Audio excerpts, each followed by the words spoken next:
তার একটা সাধের জীবন ছিল, আর একটা অন্তর্গত আকাশ ছিল, আর ছিল তিলার্ধ বেদনার মতো কালো মুখশ্রী।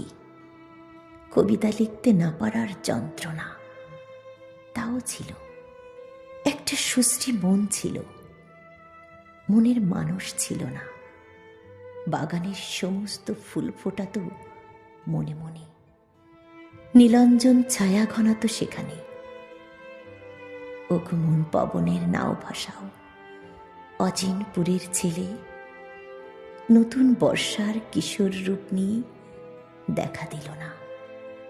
কালো মেয়ের জন্য কারো কবিতা লেখা হলো না।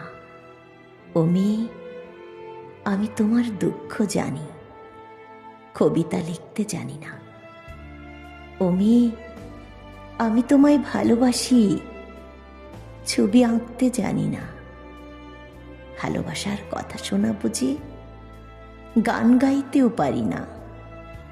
পারি না, পারি না তোমার হাতে রক্ত করবি এনে দিতে। আমার শুধু প্রতীক্ষা আছে। সে মেয়ের গল্প সবাইকে শোনাই, খুবই বিশ্বাস করে না। বলে, আমি যেমন কবিতায় বলি সেইভাবে বলো।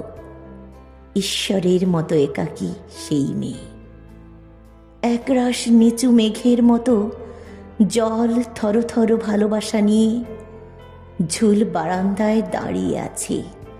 তার বয়স বাড়ছে। দাঁড়াও রোদ্দুর, ও মেয়ে, মুখ ফেরাও।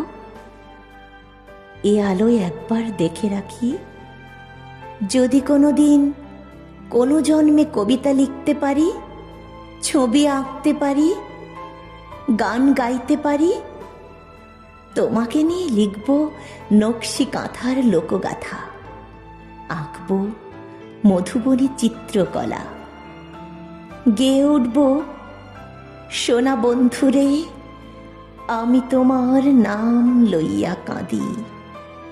দাঁড়াও রোদ্দুর, ও মেয়ে, মুখ তোলো।